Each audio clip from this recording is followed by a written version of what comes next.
लाडकी बहीण येण्यासाठी अजूनही अर्ज करता येणार का? जाणून घ्या नियम. महायुती सरकारने मुख्यमंत्री माझी लाडकी बहीण योजना सुरू केली होती.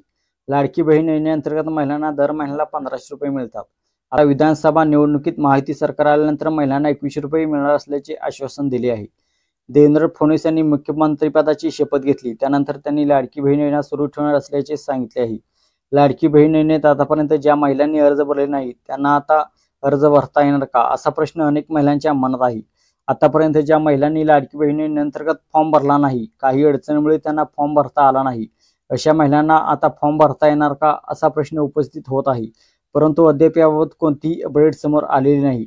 लाडकी बहीण योजनेचा अर्ज भरण्याची शेवटची तारीख उलटून गेली आहे. लाडकी बहीण योजनेअंतर्गत अर्ज करण्याची शेवटची तारीख 30 सप्टेंबर होती, परंतु अनेक महिलांना अर्ज न भरता आल्याने ही तारीख पुढे ढकलण्यात आली होती. लाडकी बहीण योजनेअंतर्गत अर्ज करण्याची शेवटची तारीख 15 ऑक्टोबर 2024 होती. त्यामुळे सध्या तरी कोणत्याही महिलांना लाडकी बहीण योजनेअंतर्गत अर्ज करता येणार नाही अशी बातमी आहे. तर अर्ज केव्हा चालू होतील, कधीपासून चालू होतील हे आपल्या यूट्यूब चॅनलवरती याबद्दल व्हिडिओ येईल, तर यूट्यूब चॅनलला सबस्क्राईब करून ठेवा.